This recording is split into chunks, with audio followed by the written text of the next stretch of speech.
So a few days ago, I had this shirt design that a guy asked for, and I told him I'd make it for him. Turned into a little bit of a bender because a few days later, well, I'll just show you. This is a Parks shirt that I made for a guy who wanted something for him and his father, who has a planer of this vintage. So I made that. Pretty cool. It's off one of their original catalogs. And I made another, and then didn't stop, and I made a few more. 360. So basically 300 and some 360 designs across all the colorways. It's from American Axe and Tool. Absolutely love that one. It's from one of their old catalogs. American Beauty axes. It's a tricky one to restore. A lot of photos of those axe heads, those American Beauty axe heads, but not a lot of great ones. Apple Computer, that's their original logo. Isaac Newton, a mind forever voyaging through strange seas of thought alone. Bluegrass, classic, crossed axes, patch. Bethlehem Steel, I have forever loved that logo. This is a rendition of it that I made. Obviously, it didn't look like that. It looked more like that. Braids. They were I believe a British-based, an English supplier of hand tools, axes, hammers, stuff like that. But what an emblem. From one of their old catalogs. A lot of love and cleanup. Got a few versions of that. Buffalo Forge. One of the deeper cuts as far as their logos go. One of their old catalogs. That's where that previous one comes from. Absolutely love this one. I forget where I found it. On one of their old brochures or catalogs. That took some doing, but I think that's a stunning design. Red Stripe. Not Red Stripe the beer, just a Red Stripe style of Buffalo logo. Here's one that I can tell you 2 people on earth are going to be buying. One of them is myself, and the other is my good friend Craig, who watched my video where I discovered Buob Scheu and said I would wear that shirt. I want that shirt. So I made this for him and myself, and we run this joint, clean up from the original, but more interestingly, color. The color version. Buob Scheu, or perhaps Scheu, hotly debated. Old school Carhartt. Porter. Porter has a few beautiful old crests, this being one. Here's a winner. I think I got a few. Yeah, I went to town with this. Stunning. There it is on a shield. Yeah, this one. This is money. Porter out of Grand Rapids. Machinery maker. They made big boy tools. It's one of their machine plates. Collins. The Collins trademark. Legitimus. Look for the stamp. Collins & Co. Hartford on each tool if you want the genuine Collins. The genuine labels have raised letters. Beware of counterfeits. Beware of counterfeits. Okay, we got to talk about this one. I give up on focus. This one, I was looking for, I'll just skip ahead, Cutler-Hammer. Well-known motor control emblem. Been around forever. Designed by Brooks Stevens. If you don't know that name, you should know that name. If you love Delta Art Deco, the Art Deco bases on the Delta bandsaw, that era, just the beautiful, beautiful looking classic iconic Delta machines. Brooks Stevens. Anyway, Cutler-Hammer, this came up as something that, although this is Willisden Electricity Department of Salisbury Road, I think this was used in Cutler-Hammer ads. Don't kill your wife with work. Let electricity do it. Someone needs to buy that one for their wife. Delta, classic emblem with my take on it. I can guarantee you no one in the world will have that shirt because the only existing version of this design is on my hard drive and printed in 16 by 20 framed on that wall down there. Disston. Very recognizable Disston catalog art. Hank Disston.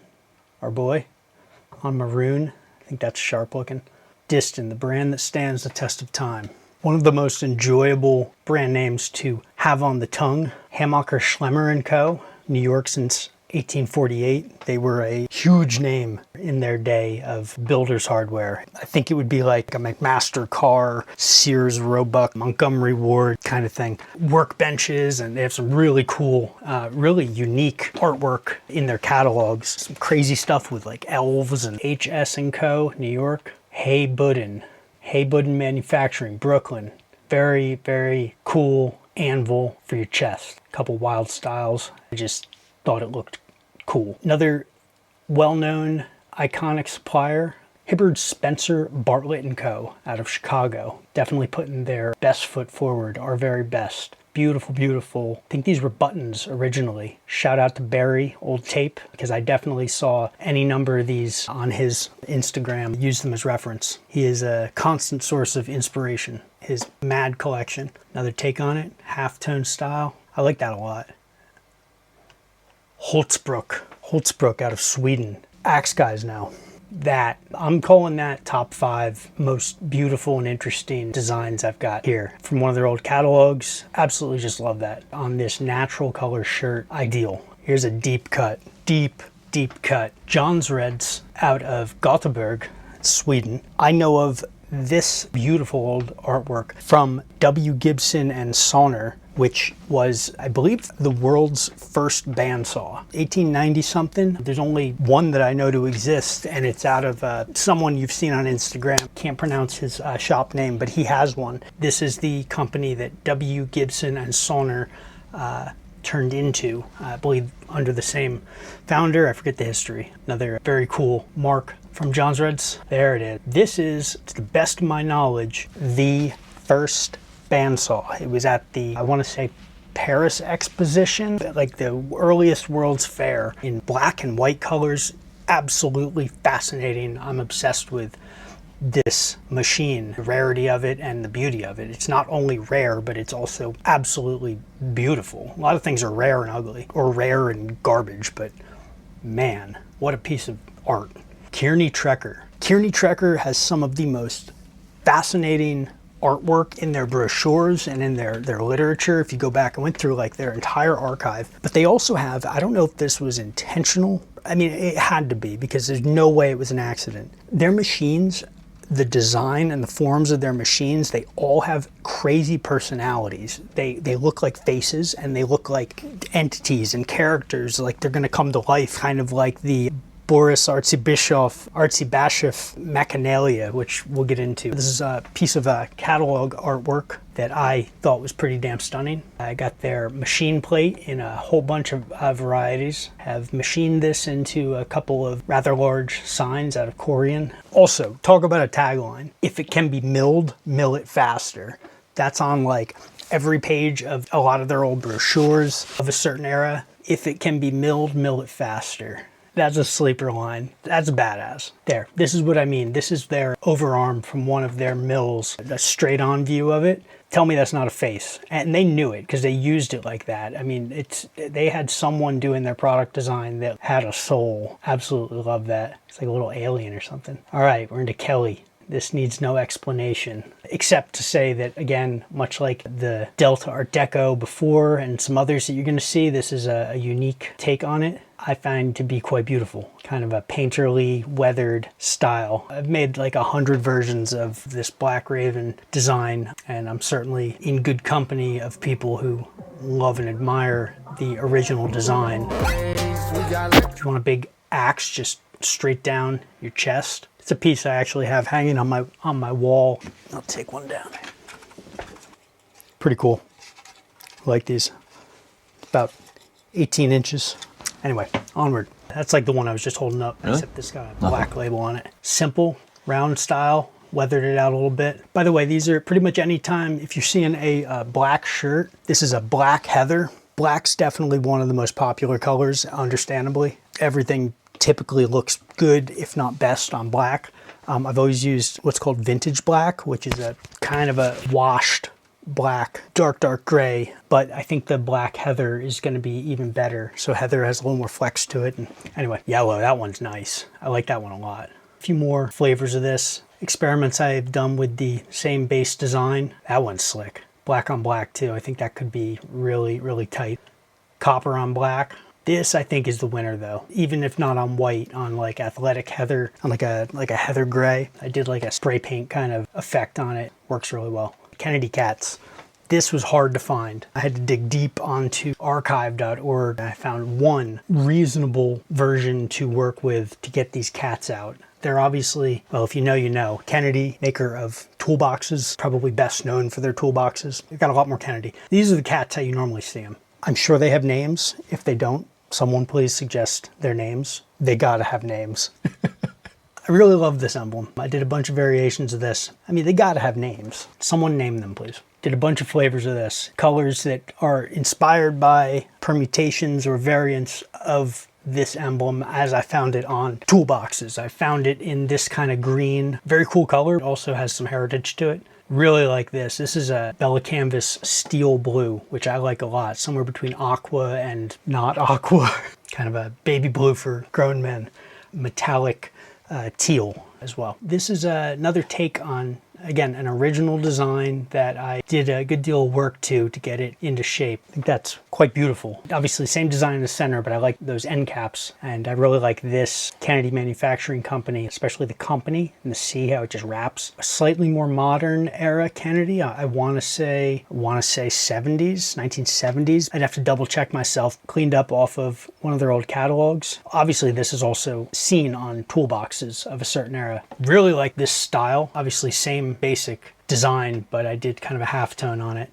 If you know toolboxes, if you know Kennedy, you know this. This is iconic. This one's like a secret handshake for people who are a very specific type of nerdy. I count myself amongst them. Lufkin. 1897 Lufkin Rule Co. out of Saginaw, Michigan, going harder with their catalog cover art than anything we have seen in our lifetime. Gorgeous. Got that in silver metallic, kind of a chromed out. The unmistakable Miss Statistic. Again, shout out to Old Tape, Barry, and his lovely wife, Mr. and Mrs. Tape, and of course Mr. Measure. I had to put them on shirts. Oliver, another custom piece by myself. Really love that. Take on original piece of art. I've done large poster prints of this on canvas not too long ago. Parker Bear, grips like a grizzly. We love this. Shout out to Jesus. I made this as a sign some time back, and he scooped it up the moment I put it on my shop. I couldn't be happier. I want to see that in your shop somewhere amongst your 10,001 actual Parker Vices, and you probably have the Grizzly stuffed and mounted in your estate. Love this one. Another piece of original art from their catalog. Did it as kind of a silhouette. That would pretty much look good on any color. So just a side note, I'm going through my favorite color of each of these designs. For every one of these designs, I can do it in any number of colors as long as the color works. I don't just randomly say you can have any design on any color shirt because I'm not an idiot and neither are you. The little Parker Bears, the Oompa Loompas of the mid-century Vice. Is it the same? No, you know what? So it's either the same bear in many different states, or there were many bears. No, I don't know. They have numbers on them, on their clothing, and there's numbers in the diagram. Are they numbered bears? Is this like Snow White and the Seven Dwarves? Do they have names? Or is it the same bear? Parks Planer in halftone. I was going through old Pratt Whitney literature on like the smallest photo, even smaller, on one of the machines was just like the tiniest silhouette of this emblem, and I gotta find that. Dug and I think I found some skewed picture of it, maybe on Vintage Machinery. I just took it and worked with it and brought it back to life. This is not how I found it. This is me turning garbage into something I find to be beautiful. Different style of that same logo. Again, just worked at it until it looked how I imagine it would have looked back in the day. Pratt Whitney. I'm going to assume a slightly older, kind of looks like version 1, version 2. We're getting into their later era. I absolutely love. I think this is when they were into aeronautics, planes, engines. A lot of these companies ended up Rockwell and so on. You know, Rockwell's making, my table saw is Rockwell, but they also have their name on the space shuttle and on parking meters and, you know, God knows what. So Optic Marsal vanes can lunar wane shaft. Such an instrument is the turboencabulum. Pratt Whitney, beautiful, beautiful medallion. I think I originally found this design as a patch. Well, if you know, you know. This one's stunning. Prentiss Vise Co. Thank you to Micah Darwin. He originally sent me, I saw some really crappy version of this artwork somewhere. He sent me like a really good photo of it off of one of his actual, he has like the most beautiful collection of Vices, Prentiss and Parker, I believe. Certainly Vices, certainly literature, I don't know how much of what. And I made a very cool Corian sign of this first, which I still have if anyone's interested. But now it is shirtable. Couple of variations, I got a solid one and I got a reversed. Same kind of grungy style, did like a weathering to it. Pretty much everything, especially on clothing, it looks better if you kind of grunge it up, especially when you're dealing with like old brands, old logos. Obviously all of these I have in like crisp, clean, perfect vector Illustrator files, but you know, that's not how this shirt would have looked if it was made in 1912. So I try to give the designs a feel that matches when they would have existed. Another very cool Prentiss, I'm going to call it a woodcut. You probably recognize it if you are interested in Prentiss or Vice stuff. I believe it's like red on a cream cover. I actually have a version of this that I machined out of black melamine or whatever out in my shop. If someone wants a, I want to say 32-inch wide version of this to put on their wall. This needs no explanation, so I'm just going to let that wash over you.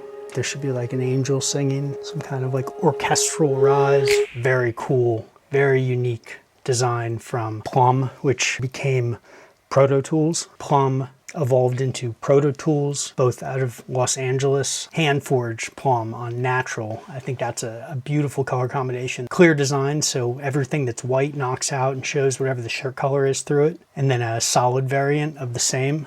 Looks great on dark. Don't be intimidated. A real man can wear a burly, shirtless man. It makes you more of a man, not less. Once you put it on, you'll feel it.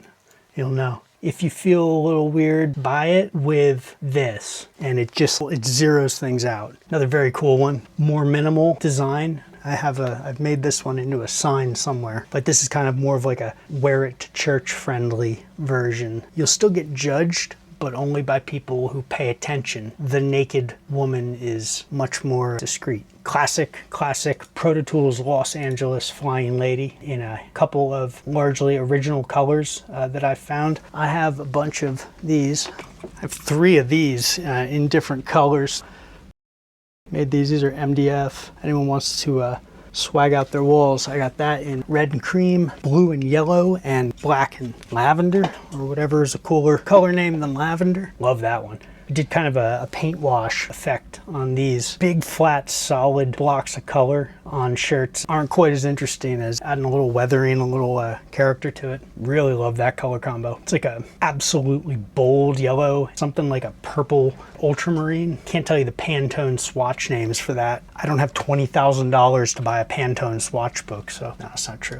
Certainly have copious Pantone swatch books. They just came from alternate sources. Love that one. Ruby and cream on steel blue. You've definitely seen Reddy Kilowatt before. If you haven't, now you have. Look it up sometime. I forget the company for which Reddy Kilowatt was developed, but it was kind of like a teaching aid. Remember, kids, electricity will kill you. There's definitely 1 or 2 designs that are like the most well-known. Tried to go for some deeper cuts that I find to be more interesting than the one design that you'll see absolutely everywhere. Your electric servant, Reddy Kilowatt. White version that works on dark. That one doesn't have the tagline, a little more subtle. Here, slightly more common design from the same time. Electricity does so much. Yes, it does. I really like that one. Cute and beautiful and iconic. This is a favorite. I came across someone who had done a cross stitch of this and made the design available. That's kind of the more well-known design, but it usually has all kinds of like text. I think it says, remember kids, electricity will kill you. Or I like the subtlety of this one because people who know, but it still works if no one has any idea the history of it. Rockwell, 1970s, weird art, like LSD era Rockwell art. That's the Rockwell family. I always loved her hair. And this kid, he's ahead of his time. He's got that like millennial broccoli hairdo. I absolutely love this design. This is my take on the Stanley emblem from, I want to say it's 1934. You've seen this emblem. I think this looks really cool on white, on natural. Natural's like a cream color. It's like a really light, not khaki, it's not tan. It's like a sandy off-white. Starrett, another one of my takes on the very iconic Starrett Tools emblem. One of my favorites. I am fully obsessed in a way that is probably concerning with the World's Fair, the history of World's Fairs.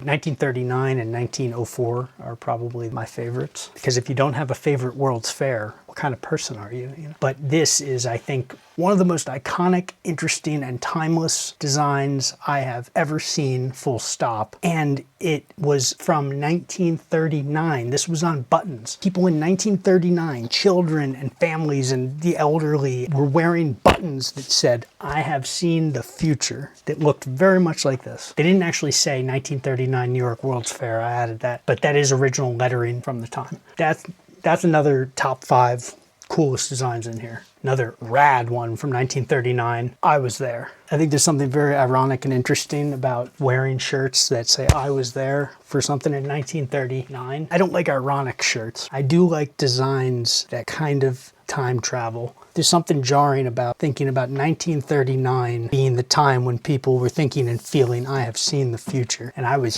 there, I was here, seeing the future at the 1939 World's Fair. Things happened and were built for that World's Fair that are far grander and more beautiful and interesting and spectacular than anything we have seen or will see in our lifetime. It's a whole other topic. My grandmother was there. She was a little girl. I forget how old she was, because she did like a book report or something for school. They had to like go to the World's Fair and like write about it.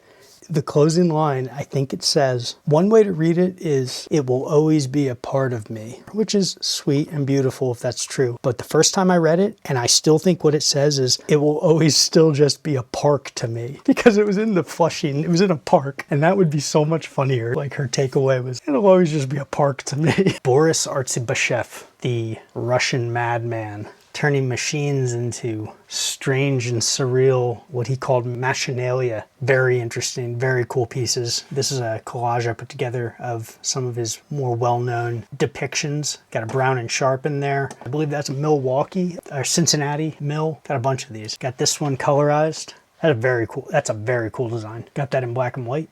This is my favorite. This one's well known. This one not so much, but so much more interesting to me. This looks like it's inspired by like a Mesta press, one of those gargantuan 50-ton presses that were just like stamping out tanks for the war effort. This was originally black and white, and I colorized it in a few different ways, but this is my favorite. Real subtle blue, and the press metal I got in orange, kind of like a burnt orange. From a photo series in Life magazine. It's a photo by Bernard Hoffman, I want to say 1943, taken in Connecticut. This is a girl named Florence DiTullio. People called her Woo Woo, because when she walked by, guys would go woo woo, like woo woo, like, because guys were scumbags then too. This is one of my favorite photos of all time. Kind of self-explanatory. Just, although I cleaned it up and tweaked it, I didn't have to colorize this. It was a color photo. Striking color, too. Bernard Hoffman took some great shots at that time. Naomi Parker. This is a woman, first of all, absolutely beautiful photo.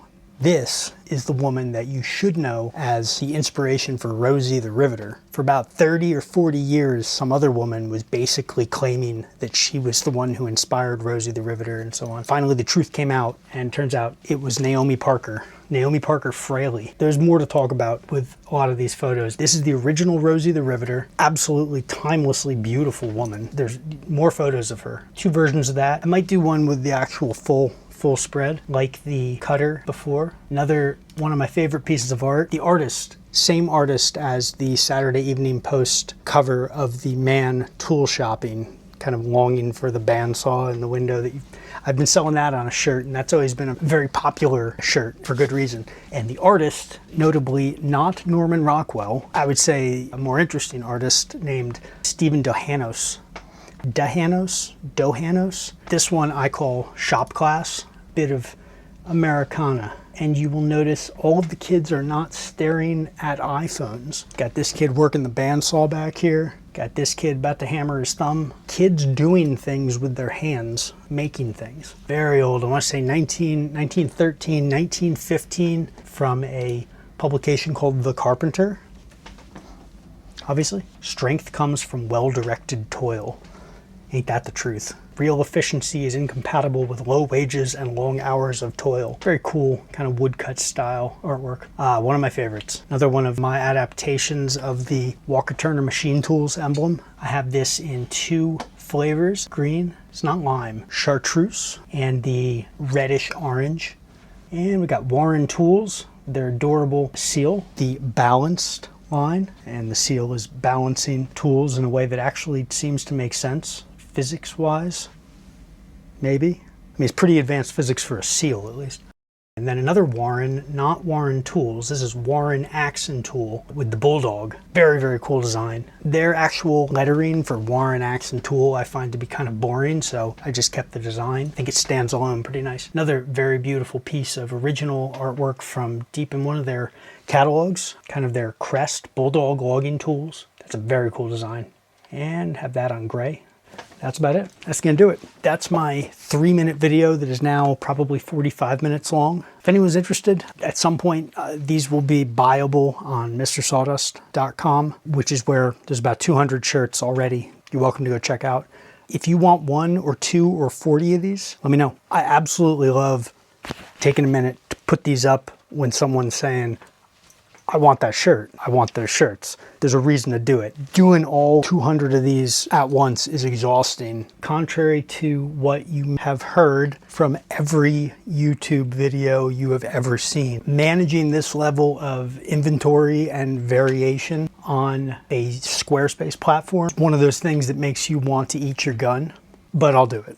I'll do it. No thanks to Squarespace. I've been making clothes for a while. I mean, I'm wearing my own stuff right now. It's Oliver. I'm currently in Oliver hoodie. I gotta start selling hoodies. I just make them for myself. And actually, I'm kind of the equivalent of double denim right now because I have Oliver down to the socks. So, all right, that's it for now.